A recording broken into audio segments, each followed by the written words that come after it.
Hello everyone, good morning সবাইকে। Welcome back to my channel Sandeep Moli lifestyle. কেমন আছো তোমরা সবাই? আশা করি সবাই খুব ভালো আছো, আর আমিও মোটামুটি বেশ রয়েছি। তো আজকের ওয়েদারটা দেখো, আকাশে হালকা হালকা মেঘ রয়েছে। আর এর আগে কিন্তু রোদ উঠেছিল, প্রচণ্ড রোদ উঠেছিল।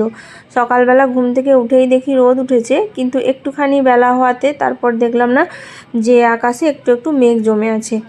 তো যাই হোক, দেখো আমি ব্লগটা এখন থেকেই স্টার্ট করছি। আর ঘড়িতে এখন 8টা মতো বাজে, 8টা না 8:30 মতো হয়ে গেছে। আর ওইদিকে দেখো আমি রান্নাঘরে এখন হচ্ছে বাসনগুলো গুছিয়ে নিচ্ছি। আর এগুলো সব ধোয়া বাসন। তো ঠাকুমা এসছে, কাজ করতে এসছে, তো বাসনগুলো ধুয়ে দিয়েছিল। তো সেগুলোই আমি এখন সুন্দর করে গুছিয়ে রাখছি। আর সকালবেলা থেকে চা খাওয়া দাওয়া সব কিছুই হয়ে গেছে। আর বাকি কাজকর্মগুলো যেগুলো থাকে সেগুলো কমপ্লিট করে নিয়েছি। তো তারপর আমরা যে যার কাজে ব্যস্ত হয়ে রয়েছি। আর এই কয়েকদিন ধরে এত পরিমাণে বৃষ্টি হচ্ছে, মানে একদিনও ফাঁক যাচ্ছে না, প্রত্যেক দিনই বৃষ্টি হয়েই চলেছে। তো কবে যে একটু রোদের দেখা পাবো, মানে সেটাই খুঁজে পাচ্ছি না। তো যাই হোক, এখন হচ্ছে আমি দেখো যাচ্ছি দোকানে। মানে আমাদের সামনেই তো দোকান, বাড়ির একদম মানে আগের দিকেই দোকান। তো সেই দোকানে গেছিলাম ম্যাগি আনতে। তো মেয়ে ম্যাগি খাবে বলেছিল। তো বাড়িতে দেখি না একটা মাত্র প্যাকেট পড়ে রয়েছে, আর ম্যাগি ছিল না। তো সেজন্য আমি দোকানে চলে গেলাম, দোকান থেকে ম্যাগিটা নিয়ে এলাম। তারপর দেখো আমি হচ্ছে স্নান করতে যাব, সেই জন্য এখন চুলে হালকা করে তেল লাগিয়ে এখন চুলটা আঁচড়ে নিচ্ছি। আর মা হচ্ছে ওইদিকে মেয়েকে ম্যাগিটা বানিয়ে দিচ্ছিল। তো ম্যাগিটা তো হয়ে গেছে, তারপর মেয়েকে আমি দিয়ে দিলাম খেতে। আর ওর না স্যার আসবে, তো আজকে একটু তাড়াতাড়ি ঘুম থেকে উঠে পড়েছে, যেহেতু ওর আজকে ছুটি রয়েছে। কিন্তু অন্যান্য দিন তো না ডাকলে ওনার ঘুম ভাঙে না, কিন্তু আজকে তাড়াতাড়ি উঠে পড়েছে যেহেতু স্যার আসবে বললাম, সেই জন্য।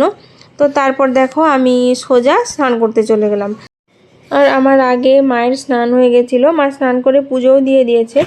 আর আজকে না রান্নাবান্নাটা একটু দেরি করেই করব, যেহেতু ওয়েদারটা মোটামুটি ভালোই রয়েছে। তারপর মেয়েও স্কুলে যাবে না, তো রান্নাবান্নার খুব একটা তাড়া নেই। তো সেই জন্য স্নান ধান করে খাওয়া দাওয়া করে তারপর হচ্ছে রান্নাঘরে ঢুকবো। আর এদিকে দেখো আমি স্নান করে এসে এখন মুখে ক্রিম লাগিয়ে নিচ্ছি। ও হ্যাঁ, আরেকটা কথা তো বলতেই ভুলে গেছি। আজকে হচ্ছে ছিল রথযাত্রা, মহাপ্রভু জগন্নাথ দেবের রথযাত্রা। তো সবাইকে জানাই শুভ রথযাত্রার প্রীতি শুভেচ্ছা ও ভালোবাসা। তো আশা করি তোমরা সবাই আজকের দিনটা খুব ভালোভাবে কাটাবে। তো যাই হোক, আর আমাদের এইদিকে না মানে খুব একটা রথ মানে হয় না। তো আমাদের এদিকে হয় না, কিন্তু আমাদের মাতপুর বাজারে একটা রথ হয়, টানা হয় বিকেলবেলা, কিন্তু আমরা ওখানে খুব একটা যাই না। তো আমাদের এদিকে আগে আগে ওই রথটাই মানে আসতো এইদিকে। তো আমাদের বাড়ির এই দিক পর্যন্ত আসতো। তো আমরা হচ্ছে দাঁড়িয়ে দেখতাম। তো রথ টানতে যেতাম না, কিন্তু দাঁড়িয়ে দাঁড়িয়ে দেখতাম বাড়ির থেকে। তো এই আর কি। তো এখন আর সেই রথ এখানে আসে না। তো বাজারের ওইদিকেই টানা হয়। তো আমরা যাই না খুব একটা। তো যাই হোক, তারপর দেখো আমি স্নান ধান করে মুখে ক্রিম লাগিয়ে চুল টুল আঁচড়ে নিয়েছিলাম। তারপর রান্নাঘরে এসে গেছি রান্না করার জন্য। তো আজকে যেহেতু রথ রয়েছে, তো সেজন্য আজকে সম্পূর্ণটা নিরামিষই করছি। আর এখন দেখো সয়াবিনটা বসিয়ে দিয়েছি ভাজা করার জন্য। তো সয়াবিন রান্না করব, আর টুকটাক কিছু রান্না করব। তো জানিস নিরামিষ, সেই জন্য হচ্ছে কারোরই খাওয়া দাওয়া খুব একটা ভালো হবে না। আর কি বলো তো, মেয়ে তো একেবারেই খেতে চায় না। আর তো যাই হোক, এক আধ দিন তো খেতেই হবে, যেহেতু মানে সব দিন তো আর মানুষের সমান যায় না। তো এক আধ দিন নিরামিষ খেতেই হয়। তো সেই জন্য রান্না করেছি। আর একটু বাদে তোমাদেরকে দেখাচ্ছি যে কি কি রান্না হয়েছে। তো আমার এখন পুরো রান্নাবান্না কমপ্লিট হয়ে গেছে। আর এদিকে দেখো আমি হচ্ছে মানে এই যে আমাদের টেবিলটা রয়েছে, তো এই টেবিলটাতে ভীষণ ধুলো পড়েছিল, ওটা এখন আমি মুছে নিচ্ছি ভালো করে। আর এই যে খাটটা দেখতে পাচ্ছ, এই খাটটা হচ্ছে মানে আগে ঠাকুমা এখানে ঘুমাতো। ঠাকুমা যখন আমাদের বাড়িতে ছিল, যেই 2 মাস ছিল, সেই 2 মাস এই খাটের মধ্যে ঘুমাতো। তো এই খাটটা ঠাকুমা চলে যাওয়ার পর আমাদের বাড়ি থেকে তুলে রেখে দিয়েছিলাম। তো তারপর হচ্ছে এখন আবার পেতে দিয়েছে। তো অনেক দিন ধরেই মা বলছিল যে এই খাটটা এখানে পেতে দেবো, কিন্তু মানে বসানো হচ্ছিল না। তারপর এখানে একটা আলনা ছিল, তোমরা লক্ষ্য করেছো কিনা জানি না। তো ওই আলনাটা সরানো হয়েছে। ওই আলনাটা রাখার জন্য খাটটা মানে রাখা যাচ্ছিল না ওখানে। তো তো যাই হোক, ওই আলনাটা সরিয়ে দিয়ে এখানে খাটটা পাতা হয়েছে। তো গাইস, আমার তো রান্নাবান্না কমপ্লিট হয়ে গেছে। তো রান্নাবান্না কমপ্লিট করে সমস্ত কাজ কমপ্লিট করে এখন হচ্ছে দেখো, এখন একটু মানে রুমের মধ্যে এসেছি। আর মেঘের অবস্থা একেবারে ভালো না, বাইরে ভীষণ মেঘ করেছে। তো যে কোনো সময় মানে বৃষ্টি আসতে পারে। আজকে যেহেতু জগন্নাথ দেবের রথ রয়েছে, তো সেই জন্য বৃষ্টি তো হওয়ারই কথা, নতুন কিছু না। তো চলো কি কি রান্না করেছি আজকে।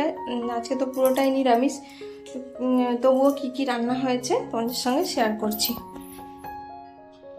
এটার মধ্যে দেখো ভাত রয়েছে, এটা আর খুলছি না। আর এখানে হচ্ছে, এটা হচ্ছে মাছের ডিম দিয়ে মানে বীজ দিয়ে আর কি, মাছের বীজ দিয়ে আমড়া দিয়ে চাটনি হয়েছিল। তো এটা হচ্ছে অবশ্য ফ্রিজে রাখা ছিল, এটা কালকে হয়েছিল, তো এটা বের করে রেখেছি।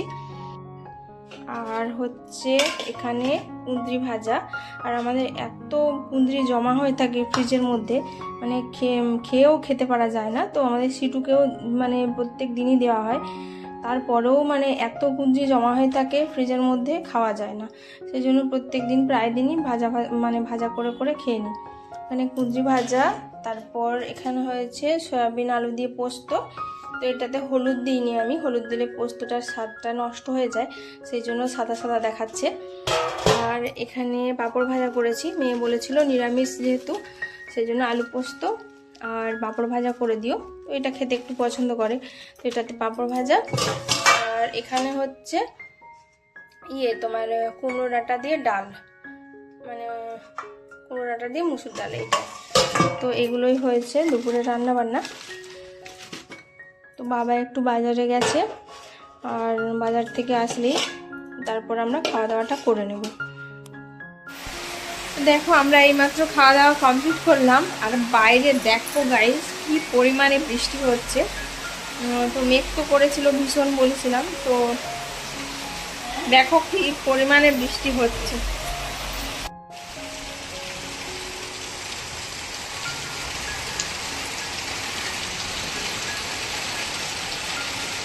সোফাটা নষ্ট হয়ে যাবে। তো তোমরা তো দেখতেই পেলে কি পরিমাণ বাইরে বৃষ্টি হচ্ছে, পুরো আমাদের মন্দিরের এই দিকটা পুরো জল দাঁড়িয়ে গেছে, ভীষণ বৃষ্টি হচ্ছে।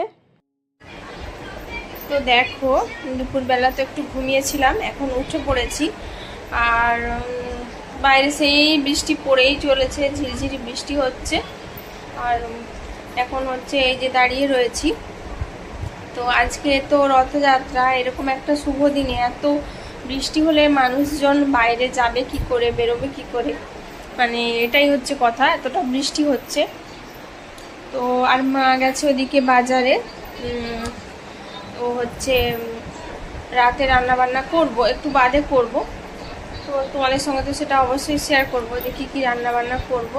তো সেরকম কিছু হবে না, ওই যে বললাম আজকে নিরামিষ। তো আজকে হচ্ছে পরোটা বানাবো আর আলু ভাজা করব। আর মা হচ্ছে বাজারে গেছে, তার জন্য মিষ্টি নিয়ে আসবে, গোল্লা, মেয়ে যেহেতু গোল্লা খেতে পছন্দ করে সেই জন্য তো নিয়ে আসবে। এই মানে এটাই খাওয়া দাওয়া করবো। আর হচ্ছে বাইরে তো বেরোয়নি, একেবারে ঘুম থেকে উঠেই দেখছি মানে বৃষ্টি হচ্ছে, তো এরকম আর কি। এখন রান্নাঘরে যাব, চলে যাই। তো রান্নাঘরে এসে এখন অল্প একটুখানি চা বসিয়েছিলাম, আর মেয়ের স্যার এসছে, সকালবেলা একজন এসেছিলো, আবার বিকেলবেলা এসছে একজন। আর ওদিকে বাবা বাড়িতে রয়েছে, তো 2 কাপ চা বসিয়েছি বাবার জন্য আর স্যারের জন্য। তো মা বাজার থেকে আসলে তারপর আমি আর মা চা খাবো, আবার করব। আর ওদিকে আলুটা ভেজে নিয়েছিলাম, আর আলুটা ভেজে নেওয়ার পর ততক্ষণে মা এসে গেছিলো বাজার থেকে। তারপর দেখো মা হচ্ছে বেলে দিয়েছিল, মানে ময়দাটা বেলে দিয়েছিল। তারপর আমি এখন লুচিগুলো ভেজে নিচ্ছি। তোমাদেরকে তো আগে বলেছিলাম যে আমাদের পরোটা হবে, কিন্তু সত্যি কথাই পরোটা হওয়ার কথা ছিল, কিন্তু পরোটা হওয়ার কথা হতে হতে তারপর মা বলল যে পরোটা করার থেকে ভালো লুচিই করে নাও, বড় বড় করে দিচ্ছি, বেলে দিচ্ছি, তুমি ভেজে নাও। তো সেই জন্য ডিসিশান চেঞ্জ হওয়ার জন্য লুচি ভেজে নিয়েছিলাম, তারপর হচ্ছে খাওয়া দাওয়া করে নিয়েছিলাম। তো বৃষ্টির মধ্যে সারাদিন তো বৃষ্টি হচ্ছে, কতবার বসে থাকবো, শুধু শুধু বসে থাকা হয় এরকম আর কি। তো সেই জন্য বসে থাকতে আর ভালো লাগছিল না, আমরা খাওয়া দাওয়াটা করে নিয়েছিলাম। তো খাওয়া দাওয়া করে নেওয়ার পর এখন হচ্ছে দেখো আমার চুলটা না প্রচণ্ড ভেজা রয়েছে। আর আমি তো বলতে গেলে প্রত্যেক দিনই চুল ভেজাই, যেহেতু আজকে রোদ্দুর নেই আর স্যাঁতস্যাঁতে ওয়েদার, তো সেই জন্য আমার চুলটা না শোকায়নি, ভীষণ ভিজে রয়ে গেছিলো মানে গোড়াটা।